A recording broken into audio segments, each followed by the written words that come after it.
Welcome back to a new episode of RNF Unlocked. We are here in beautiful Malaysia, the start of the final triple header of 2023 season. The home GP, of course, for the Crypto Data RNF Moto GP team. I'm Neil Morrison, and I'm joined by none other than Razlan Razali, the sole Malaysian, or I should say Asian team principal in the Moto GP paddock. Welcome home, Razlan. Hi, Neil. Thank you very much. And in today's episode, we will talk about how all this came together, the RNF Moto GP team, as well as the state of racing in Malaysia. I'm delighted to say that we're also joined by Mohan Ramanujam, the author of the Poltan News Portal, and Harris Iskandar, a Malaysian motorsports enthusiast. Selamat datang, gentlemen.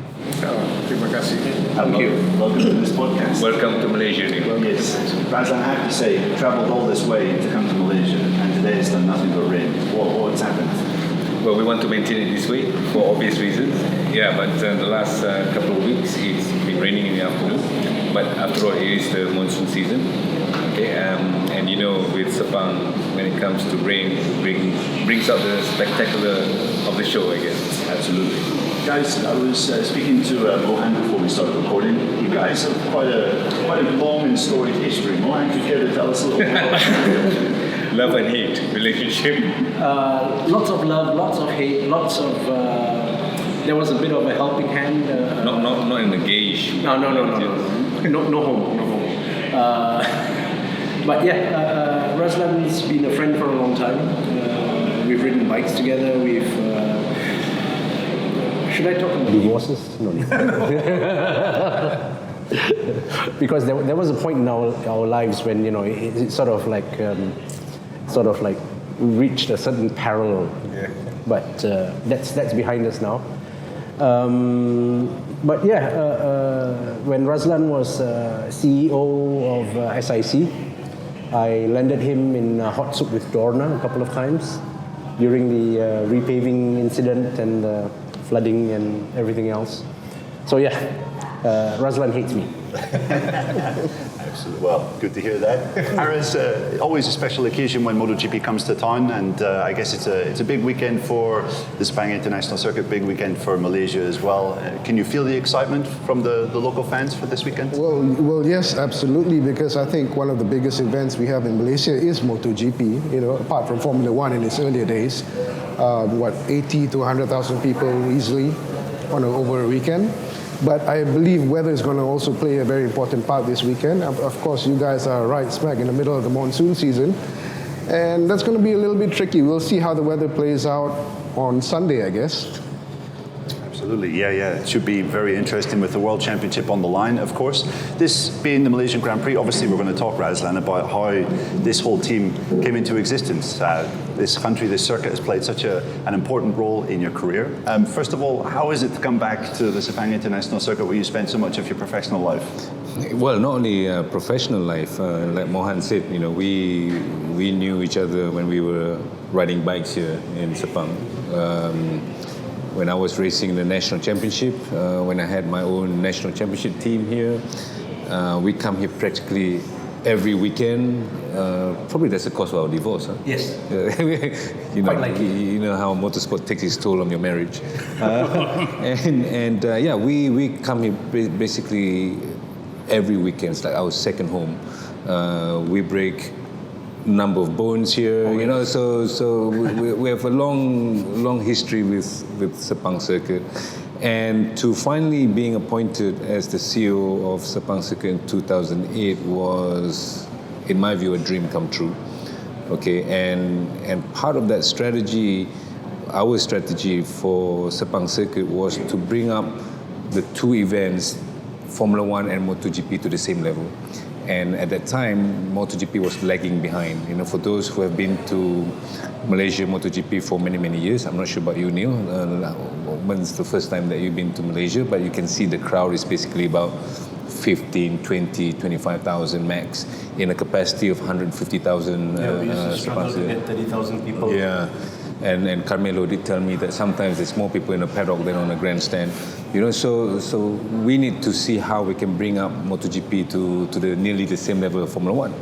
And the philosophy, the strategy then was very, very simple, because MotoGP has been in Malaysia since 1991, since Shah Alam, Batu Tiga, where Valentino Rossi started his career. And the easiest formula is just to put Malaysian in the World Championship. So we did that in 2009 with wildcards, and then Fahmi became the first rider for us in 2010 for a couple of years, and it works. And from that moment on, the crowd in Malaysia Sepang circuit every year increased. We sell out.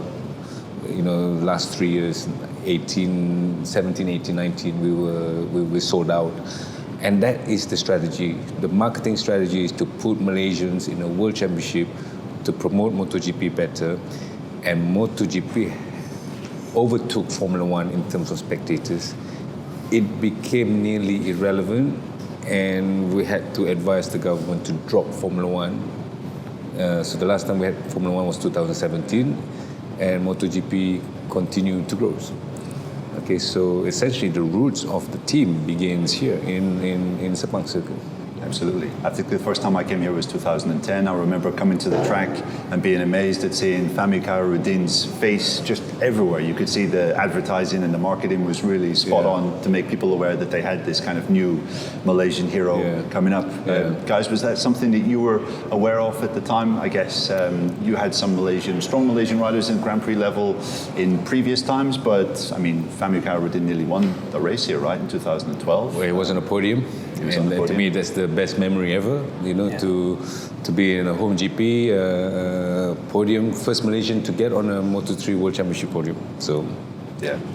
And see the Malaysian flag flying. Yeah, probably. Yeah, absolutely. Could you see how that sort of brought engagement with the local, the people here to have that kind of home rider, that hero that they could support? Well, I guess the sentiment has always been to have a Malaysian rider competing in whatever world championship that we're taking part in. That is the sentiment. Yeah? You can't help but being very patriotic to see a Malaysian rider there.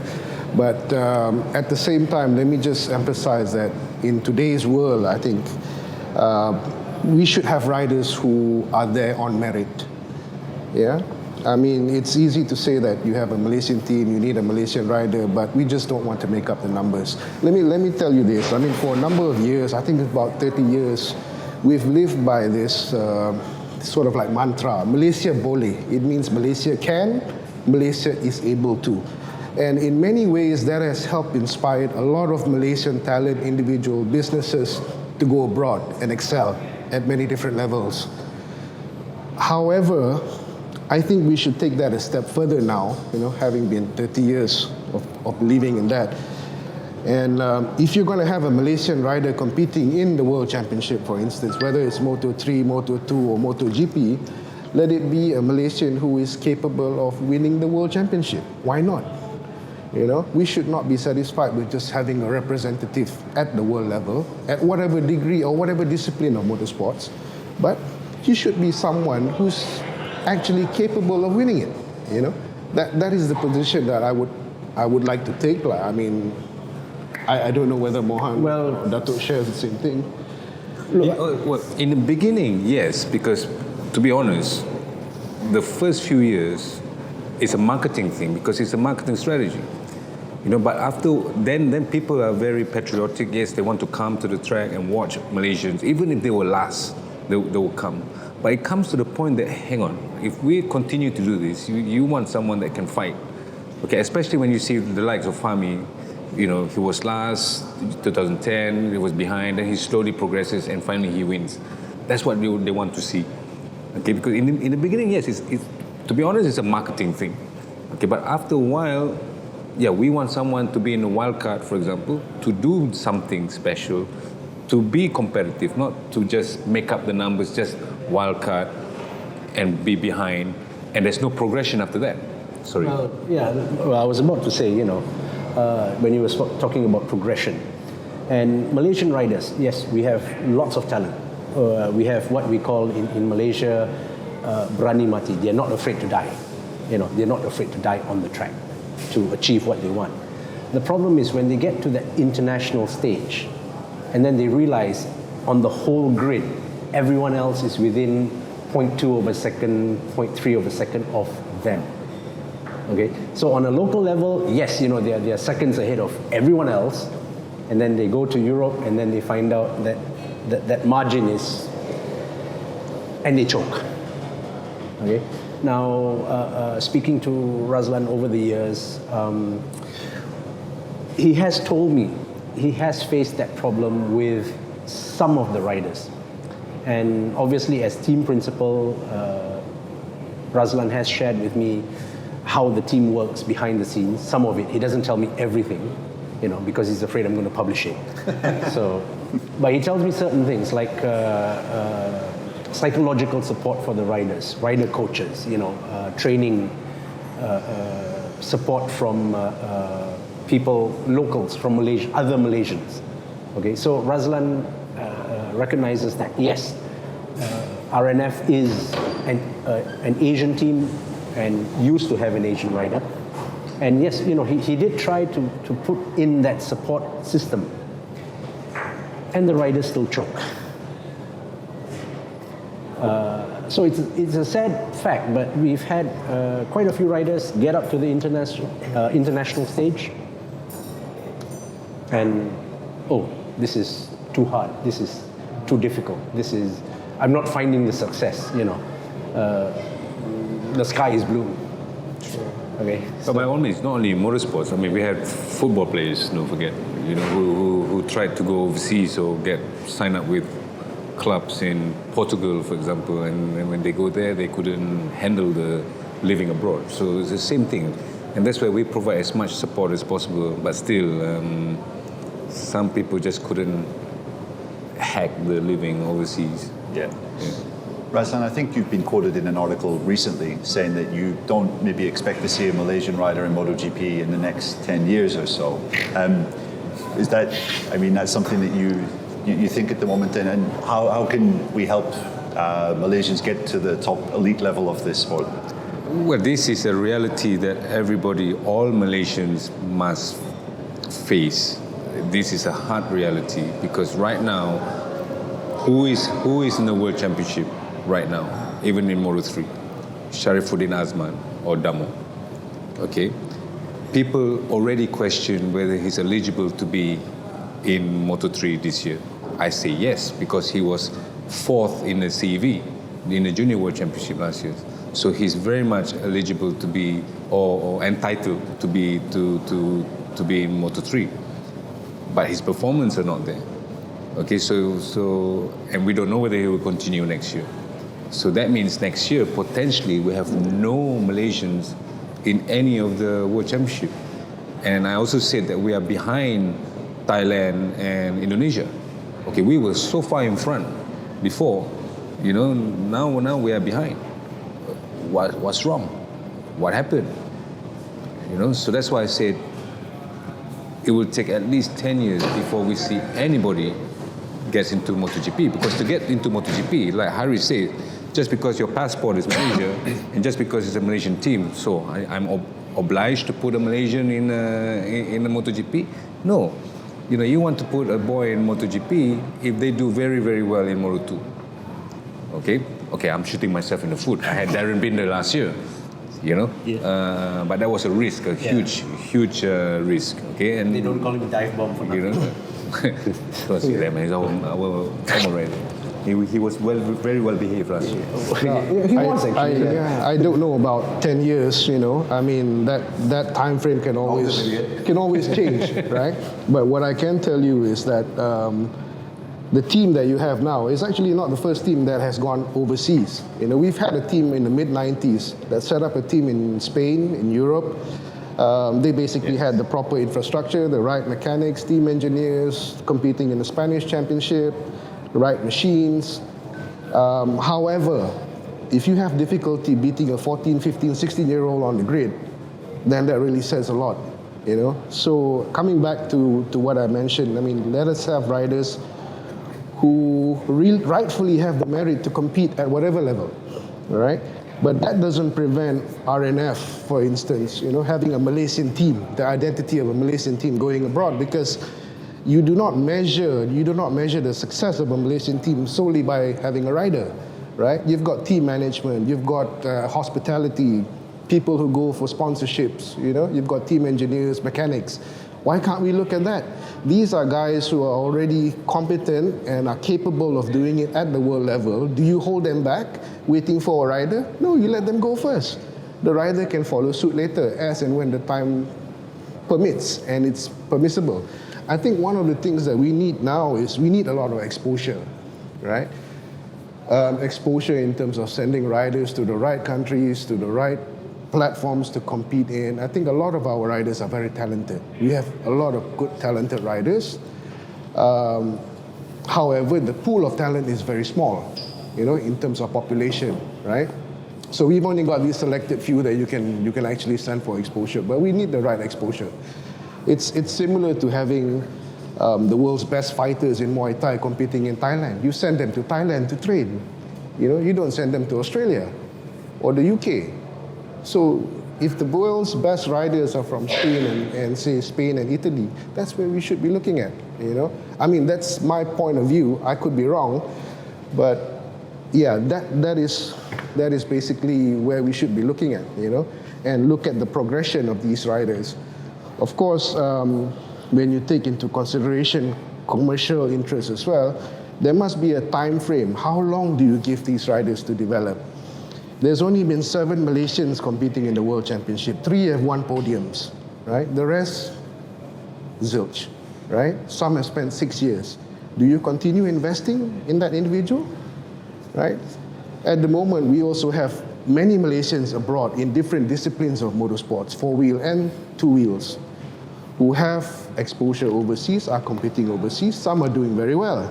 However, when you look at exposure, you have to take into consideration financial resources, whether you're in the right team, you have the right support, the right car, right championship, right? Some of these guys who are abroad may be able to compete, but are they the best that we have? That is very questionable, because you might have exceptionally better talent here, but they do not have the same resources to go abroad. So it's a very elaborate. I think the dynamics are very different. Well, the elephant I'd like to address, the elephant in the room that I'd like to address is the political dimension. Everybody keeps on saying that. Okay, there's some level of politics, but in what sense? Okay, everybody says that, comments made that it's all politics. Well, like what? Okay, the man in the street, the average Joe, everybody looks at the national oil company, Petronas, as a cash cow. Everybody thinks that, okay, I need to do this project, or I need to do this team, or I need to do such and such a thing. And who do you look for money? Oh, let's ask Petronas. Everybody thinks Petronas is just there to, like the fairy godmother. Okay. But then we all know racing's expensive. Then if Petronas has to bow down to CSR strategy, then unfortunately that's the way it is. I mean, if they don't care about results, they just put whoever on the wild card, and we're supporting Malaysian riders. That's it, and that's it. Yeah, exactly. But again, so coming back to that, so yes, there has been for quite some time teams that have come in. They've had a structure. They've had this thing. Like Harry said, you're not the RNF is not the first to do it. But I think in terms of the optics, the exposure, you've got the highest level thus far, with or without Petronas money. So that's commendable. But how does it translate back in RNF to a Malaysian dimension? That's, I think, what a lot of people are asking. But I mean, it's not an easy question, I think, for any of us to answer. There's no direct answer for that. Well, I think the question right now is, where are we heading in terms of Malaysian talent? The question is, how long does it take for us to see a Malaysian in Moto GP? I'd just like to ask you, Razlan, you said previously Malaysia is even behind Thailand and Indonesia for producing riders currently. What are those countries doing slightly differently than Malaysia at the moment? To be honest, it's all about support, and it's all about financial support. Thailand and Indonesia, in terms of bike market, is much, much bigger than Malaysia. It's probably, 2-3 times bigger than Malaysia. Population as well. So much bigger. Okay, and even the likes of Honda and Yamaha, which is the two biggest players in the region, they are supporting riders in a proper path into MotoGP. Okay, they're no longer focusing. This is what I gather. They're no longer focusing on, I'm sorry to say this, underbone championship. Okay, they're more focusing on putting riders, their respective riders, Thai or Indonesia, into the Junior World Championship, into the CEV, send more kids into Asian Talent Cup. Okay, that's the focus. I think because their bike sales is so huge, that they can afford to do it. With Malaysia, with Bonsu Honda, they couldn't. They could only do it a little bit with Karuit Hampawi, and after that, there's no more budget. So they're focusing more on the Underbone Championship and to some extent the Asia Road Racing. That's it. So I think they don't have, correct me if I'm wrong, they don't have the likes of Petronas. With Pertamina don't do so much in Indonesia. In fact, they go with VR46. Okay, and then in Thailand, you don't have PTT supporting a Thai rider to that extent. But it's the manufacturers who came in. Yamaha and Honda is very big. So here, unfortunately, the market is small. The market that they're focusing on all the small capacity bikes, and they're much more happy to invest in Malaysian Capri or Asia Road Racing. There's no real, I believe there's no real priority or interest to take any of these boys to the World Championship.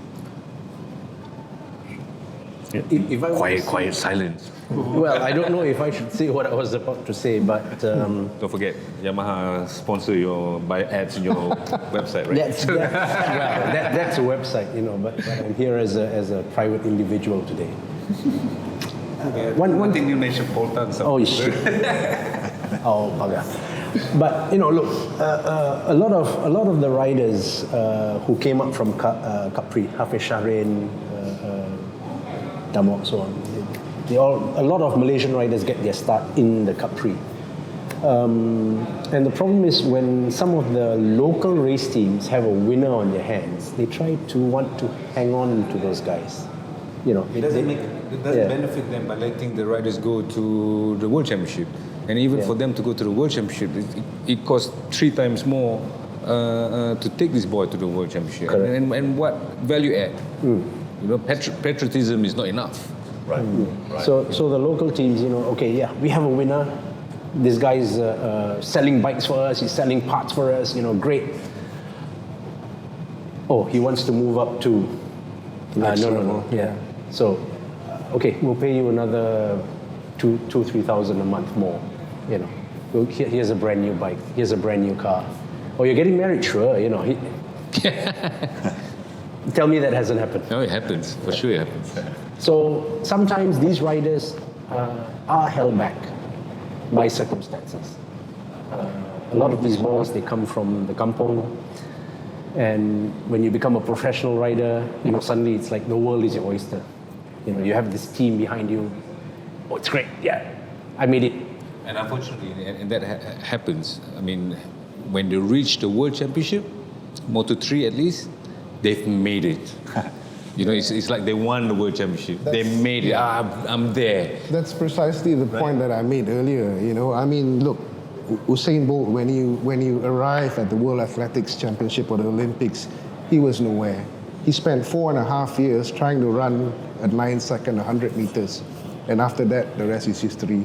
But that's blood, sweat, and tears that went into the training. Now, like I said, you want to put a Malaysian on the World Motorcycle Championship? Can. How well is he going to do? We don't know. That's where complacency sets in. Like what Datuk mentioned, I'm already there. I'll just try to hang on for as long as I can. But do you have that burning desire to become a world champion?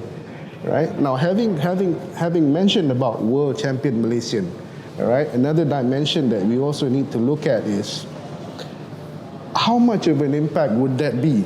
Besides being proud as a Malaysian to have a fellow countryman as a world champion, where would that leave him, in the World Championship? You mentioned about Petronas.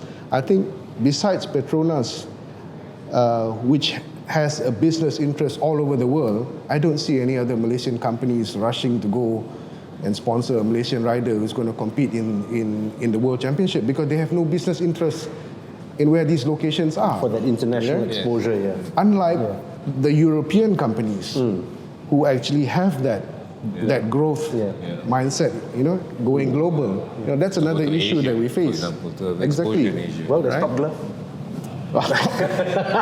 At some point in time. So again, that's one element. The other element that I would also like to touch on, I mean, if you look at talent, Malaysia is not short of talent, okay?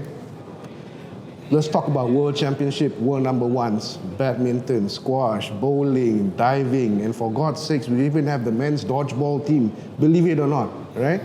Paralympic archery, Paralympic long jump, and even a production car world rally champion. But apart from a few individuals, what has become of these world champions?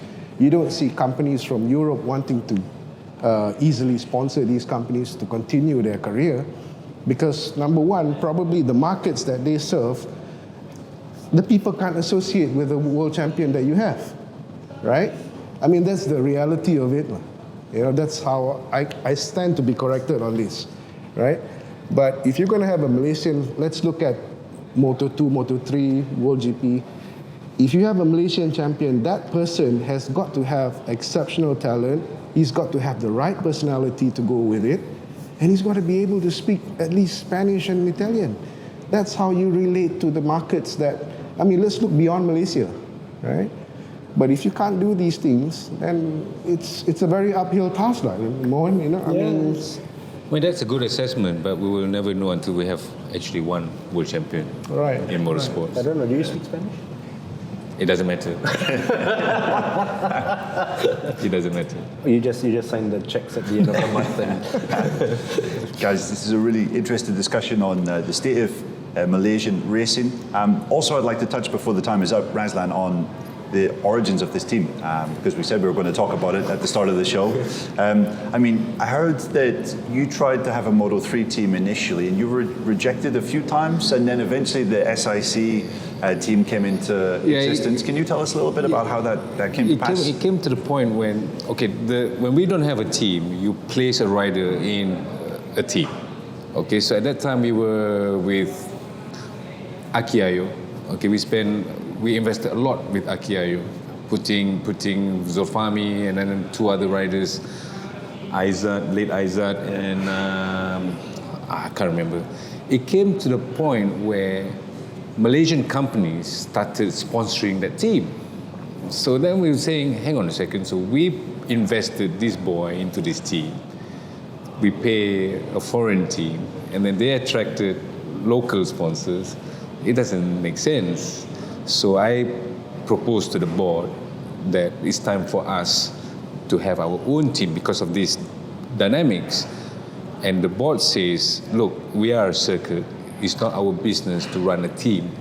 Okay, so the first proposal that was presented got rejected. I think that's the only, in my 11 years, that's one of the main ones that's always got rejected.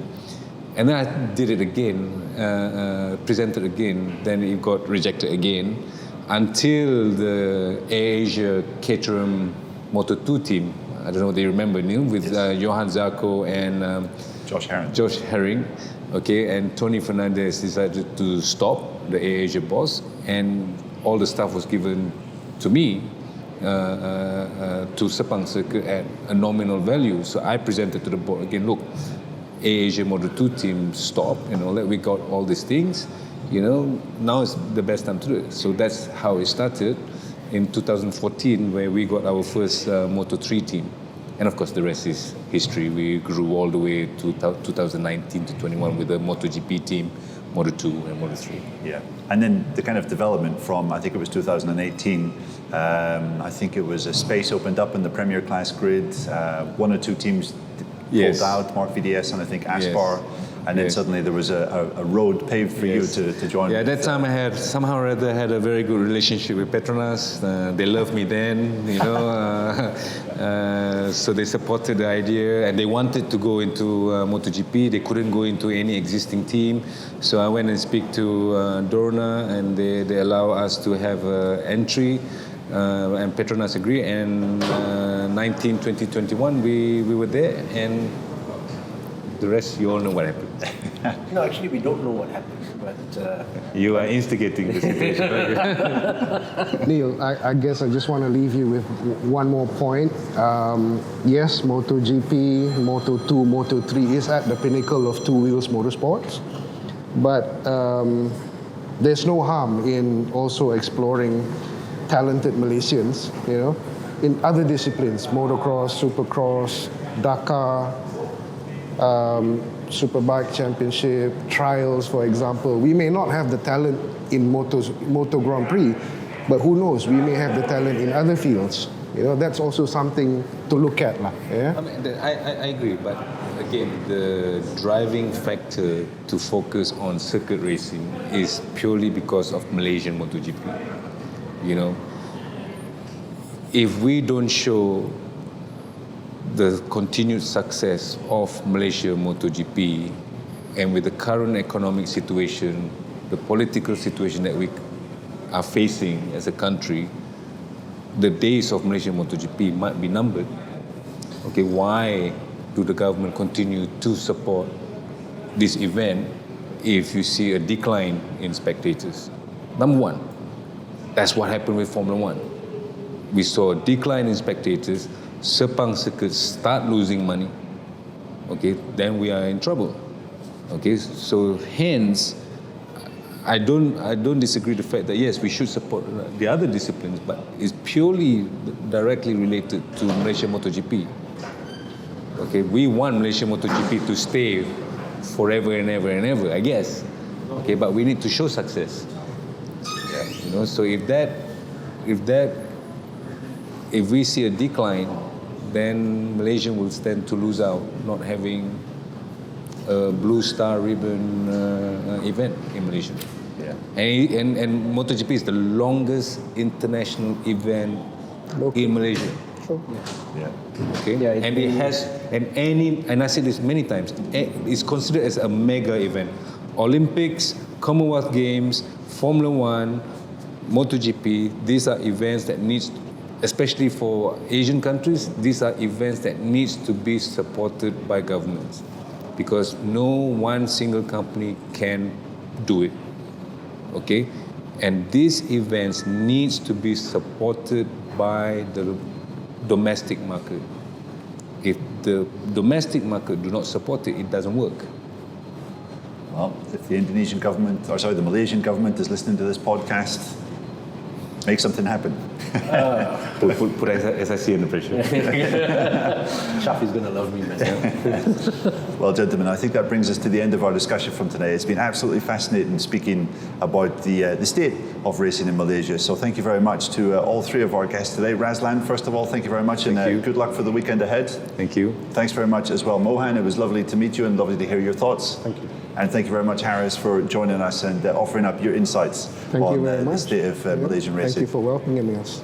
Absolutely, yeah. So that's it Thank for you, this guys. episode of the RNF Unlocked show. We'll be back next week in Qatar with a special episode on the Aprilia project. So subscribe now and comment below on any questions you'd like to ask the team. Terima kasih. Thank you very much. Thank you, Mohan. Lovely meeting you.